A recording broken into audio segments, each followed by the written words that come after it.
Hello, how we doing folks? It's Sunday night again and it's Audio Who where we drive you around the bend. Four of us here this evening, maybe one or two might drop in later. But before we get to that, what are we discussing this evening?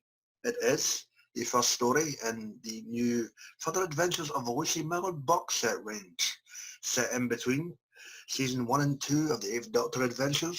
Story number 1, The Dalek Trap, written by Corporal Colonel Briggsy himself. We have A.T. and Lucy on a planetoid within the confines of a black hole, where the Doctor going somewhat catatonic and zombie-like. We have Lucy talking into a radio cassette tape thingy. We have a Dalek saucer seeking the Doctor's help. And we have Raz and Jack, excuse me, with their sleeper project and wanting to get the hell out of the black hole also. What do we think about this 55-minute tale? We're about to find out. Before we get to that, let's get to this. It's who showed up this evening. Joining us from Tottenham, it's Philip. How are we doing, Phil? Hello. Yeah, bit of a delayed reaction there, Phil, but okay. Well, First time. I see Mr. Will Medina. How goes it, Will? Hey now, fuck you, Giants. Yeah. I'll be saying the exact same thing about the Jets tomorrow night. Don't worry, man. And all the way from Texas, he has the beard that must be feared. Texas, Tim Will. How's it going, Timbo? Hello there. Yeah, guys, so somewhat of a epic event here. We have Sheridan Smith returning to the role of Lucie Miller after a good 10 years. Retrospectively, obviously, as these are all prequels. But she's very pleased and wanting to be back in the role. So after the events of Human Resources, the outing that closed off season 1 of the Cybermen with Paul McGann. Where to begin? Okay, Philip, opening thoughts, mate, on the Dalek Trap.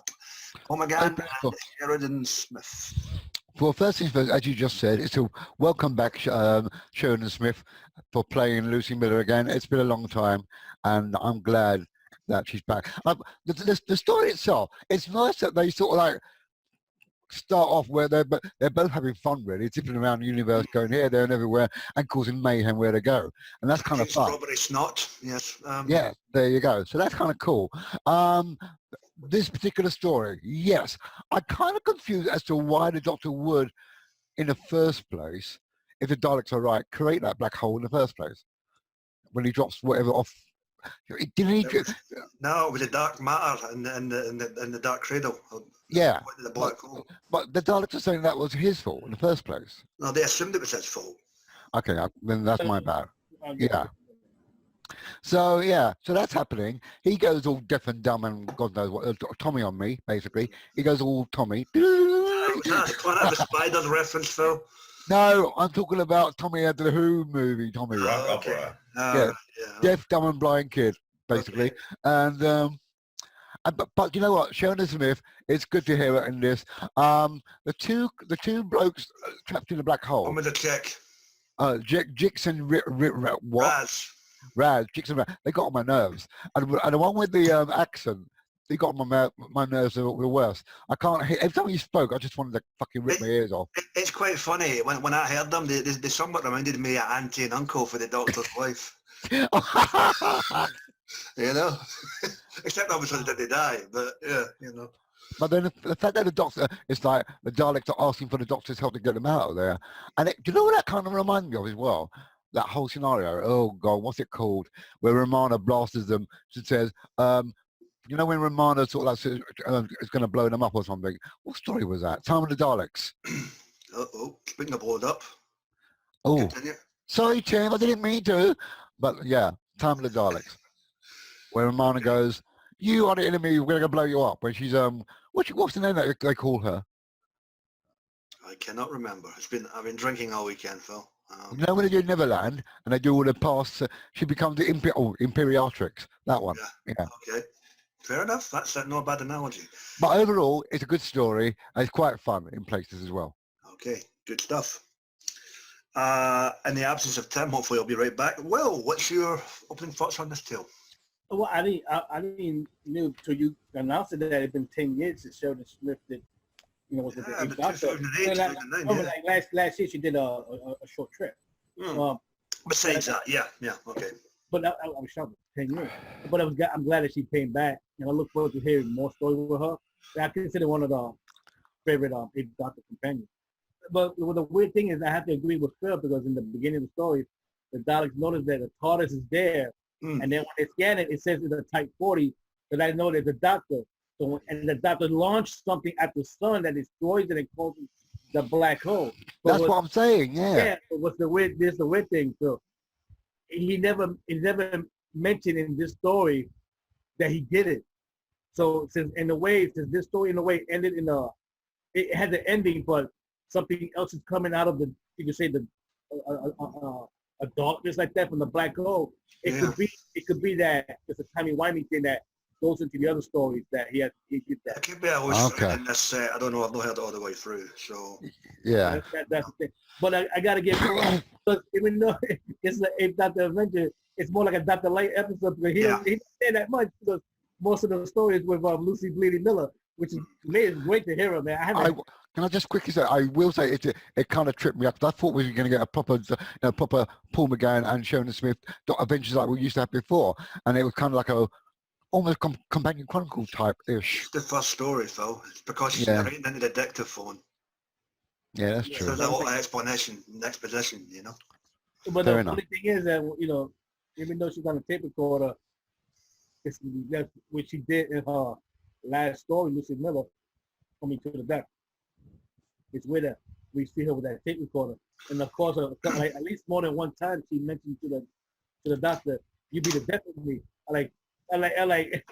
We know what happened to Lucie Miller, but don't joke about it because her death was not really a joke. It was when she said that bit. Yeah. Yeah, I like, man, you have to pick it up. But like, it is true. It takes place right after the Cyberman story. And I was a little bit shocked that the headhunter didn't show up. The one that was looking, that was. Well, Karina Olsen. Yeah, we might get there on the later set. Yeah, I was shocked that she could pop up. That to me, it's a great first story for a box set, and we look for other stuff, especially the two up there. We talk about them. Okay, cool, mate. Timbo, opening thoughts on this one, mate? Well, I like the story, but I didn't really like so much the execution of the story. I thought, I like has been pointed out too, it was a bit too Dr. Light. And I mean, for everybody that was whining back in 2014 about Clara Who, this was Lucie Bleeding Who. Yeah, there you go. Yeah, exactly. Yeah. Which is fine. Yeah. Because like Willie, I like the character. I like the actress. I think she's great. And it's good that she's back to do some stories. But I thought it would have been better had it been a straightforward adventure without him out of the way the whole time. Yeah, exactly. I agree with that. I think they missed a trick too here because you have a situation for no reason at all, but the doctor just starts singing, which is fine because the doctor's eccentric and all that stuff. So it's okay if he breaks out in the song or whatever. But they did it in such a half-assed way. They should have just had him start belting out a tune, proper music backing on. Instead, he just kind of like mumbles over some music. Melody, yeah. And I was like, "What's it?" And she's just gushing like it's the best thing she's ever heard. And I'm like, "What is this? I mean, if you're gonna do it, do it. Don't just be all half-assed about it, big fan. Come on." I mean, I know that's not what people expect, but there's no other reason for it to be there. I mean, why is he? By all accounts, Paul McGann is a good singer, so I mean, they should have just went ahead and did it just to shock everybody. Well, maybe, let's not get that one debut album with the McGann brothers, okay? But no, but I'm just saying, why do it half-assed if you're going to do it? I don't know. I think it's a matter of looking at it as though he's just like idly humming while he's doing what he's doing on the right. I know, but I mean, come on, it just seemed kind of like if you're going to do it. The only logic I can give to you is in the first instance when they done it, after he sung the little ditty, he was basically in the catatonic state. So unless that's what triggered it, I don't know. But the second time, I assumed it was just they finished up the story with him doing the singing. Just to let you know, hang on, something's still lingering in the air here. That's the only conclusion I could take. Oh, you're saying it might play up into some later story in the set. It could. I don't know. I'm only speculating. I've not heard the other 3 stories in the set. Right. Am I correct that the whole story in the black hole was not just one Dalek craft, but a fleet of Daleks? Saucer fleet, I believe. Yeah. Oh. That's another thing that was interesting, that the Daleks weren't really the bad guys. They were caught in it as well, so it wasn't really their trap. Yeah, true. But yeah, overall, I like I said, I like the story. I like the unusualness of the situation they found themselves in, but I just thought it could have been told better. I didn't really like the bit with her just talking into her dictaphone or whatever, because that's been kind of done to death, especially with that character. Like, yeah. But then, it makes you question, why is she talking to a dictaphone in the first place? It's not like the Doctor was Well, she was obviously chronicling her adventures early doors, fellas, early on in her run, it innit? was So, very much like Planet of the Spiders with Joe. I mean, the Yeah. Doctor's conscious and oh yeah, okay, yeah. Planet of Daleks? yes. Yeah. Hmm. Oh, well, it's an interesting take. I'll agree with Tim. The dictaphone thing has been done to death, but at the same time, I can see why they threw it in there. It was just an homage to her final outing. Now that she's back in, and this is earlier on in her run, so I can let that slide. The exposition did get a wee bit annoying towards the end of the story for me, but again, when she's talking to herself and you've got people forgetting who they are, what their names are, and everything going on about them within this scenario that they're in, it's just going to happen. It's unavoidable. But all in all, it's great to hear Sheridan Smith back in the role, and touch wood, you're going to have at least 4 box sets of these, so one for every season. So yeah. I will say that of that box set, my favourite story is the Revolution game. Is it called Revolution Game? I think so. Well, you can let us know what you liked about it, Phil, when we get to that one. You know? I will do. I'm just telling you that out of all the stories that were there, that was the better one of the lot. Well, I'm assuming that you've heard that one, so that was the debate for them having a regular adventure, wasn't it? So Yeah, it was a lot more. It's not that we see Blood and Who for the whole set, as Tim called it. No, that particular story I just mentioned was a bit more linear and a bit more full on Doctor Who story. And with that, guys, any events or circumstances that stood out for you, character-wise, or just plot in general that made sense or not? Oh, I can't remember. The black hole is sucking my mind. oh shut the fuck up. I think what stood out. I mean, those 2 guys did stand out, but the Dalek One was a chick. One's a chick. Jik and Jag and Wankle. Raz is a chick. Oh, was it a chick? He was played by Amanda Hurt. Not everyone on audio is transgender, Philip. They sounded transgender then if that was a chick. Fucking hell. Yeah, those 2. And do you know what? I did like how, you know, I don't know, Lucy and the computer, the AI, the bit with the AI. Yeah, okay, yeah. That was quite funny because she was like, she was like, oh, well, you talk to the AI and it talks back to her. She's like, oh, so you're talking to me now? And he's like, yeah, but what you're saying is not important. So I can talk to you. All right. Let's stop AI. Okay. Shut up, phone. Speaking of AIs, yeah. Well, whatever for you, Matt. Well, because what's unusual was like how I don't remember if it was explained how come they started losing their memory so quick like that, and then Well, the 2 they'd have been in there longer, so you know. Yeah. Then Dick and Raz had all that seeds to plant, and then the sleepers, yeah. Yeah, it was funny. They're saying even though they got cut off, they was saying it's from the planet Earth. So that's a little bit, you know, they got cut off from saying that. So that might, you know, I don't know that we were to find out if they appeared back in the other stories about. Are you talking about the sleepers from the Ark? Yeah. Like the Ark in space and all that. Yeah, that's a good connection actually. Yeah, so Noah's Ark in space. Yeah, Rizzo's Ark. You know. Was the one thing that when Lucy introduced herself to the Daleks, she called herself Lucie Bleeding Miller, and then the Daleks said the same thing. It's a funny thing. When the Daleks met her again in Lucie Miller to the Death, they didn't say Lucie Bleeding Miller. They just said her name. Which is that's how they. Well, Might have been different Daleks. I mean. Yeah, you have to remember they're trapped in the black hole. They probably forgot about the bleeding bit. They escaped with all the other ships. Yeah, well, we'll see what happens with that. But yeah, it's an interesting concept. Tim, anything for you other than the recording and the AI and whatnot? Well, I thought those jokes were a little too on the nose anyway. I thought that was just them trying to be cute. Yeah. That and the other bit with her, oh, you'll be the death of me, which, come on. Yeah, I see what you're doing.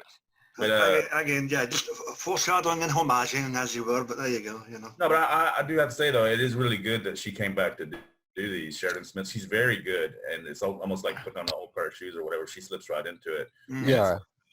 She does a really good job, even though, I like I said, I like the story, but I don't like the script too much. But I think she does a fantastic job with it, with what she gets to do. So yeah, that was yeah, I'd agree with that.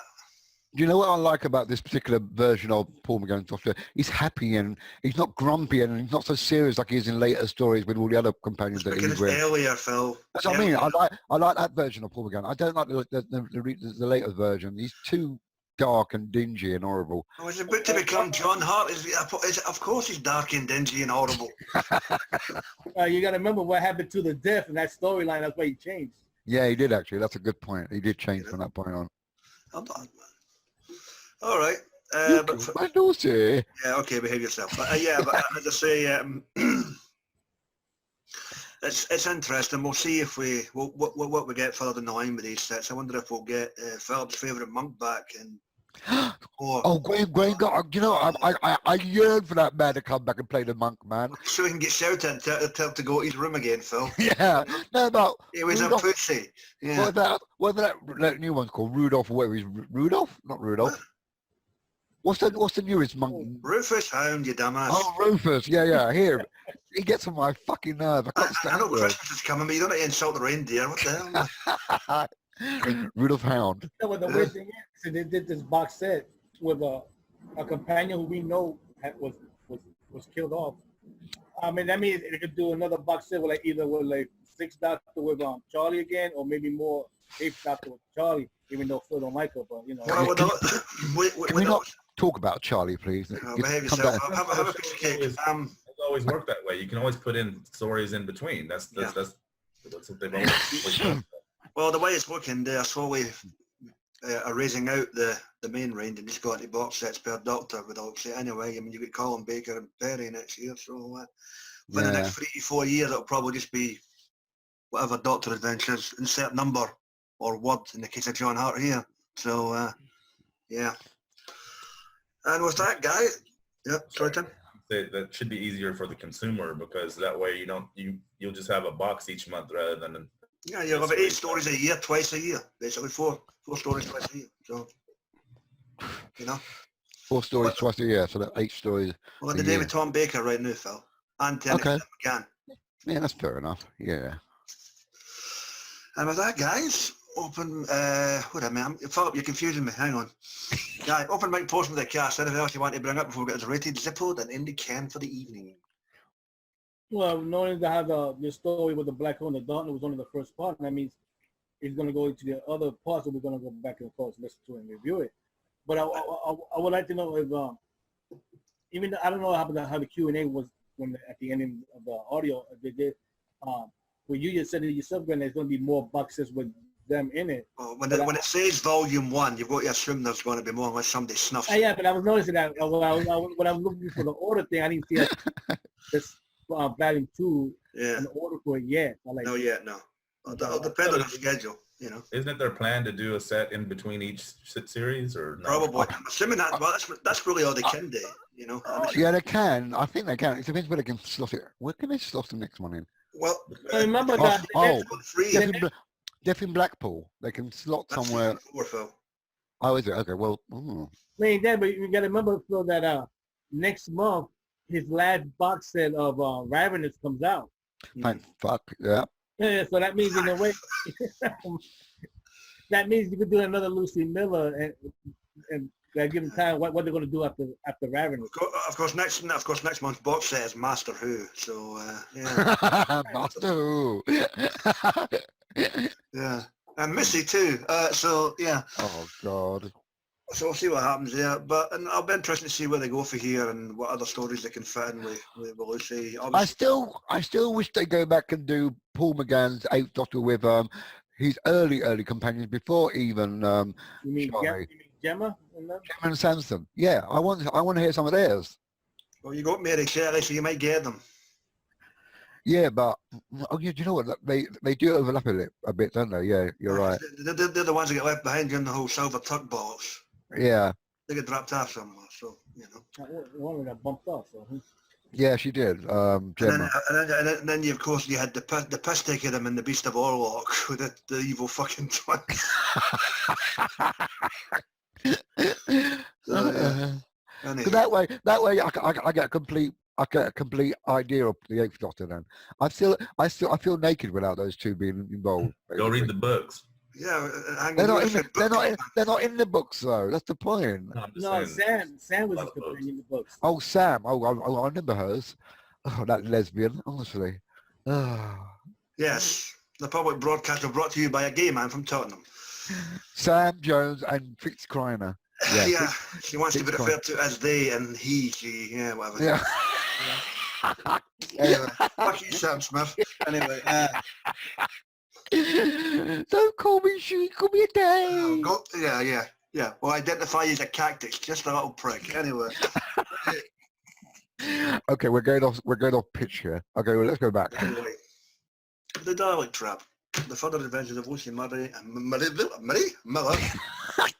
Story number 1. Paul McGann and Sheridan Smith. It's that time again. Well, we're here in Audio Who would like to give our condolences to the family of Terrence Dinks and Eddie Money on their passing. Oh yeah, of course, yes. Indeed, yes, I said, yeah, it's been a while since we've recorded, and Terence Dix left us some great stories, some semi-boring novels in his later years, but what can you do? Not everyone can be singers, but his contribution to the show cannot be denied. At least give the man some fucking readers. How I just dare did. you? Yeah, but you just Have you read some of his novel adaptations? yes. That just basically word for word. not bad. They're just bad numbers. Yeah. No, he was my child. He was my target book childhood. So yeah. Well, yeah, Philip loved Dix, go figure. So, condolences to all the families concerned. And with that, Philip, what does Tottenham give this story out of 10? Well, Philip Archer in Tottenham's Wildlands gives the Dalek Trap a good solid. I'm going to give it a 8.5 out of 10. Okay, smoke away. Okay, Timbo, sum up by the numbers. What would you reckon? I'll give it an 8. All right. Solid enough and fair. Well, what's the number from NYC? Well, I'm going to give it Texas. I'm going to give it an 8 out of 10. And remember, it's the first of a 4-part. I'm saying a 4-parter.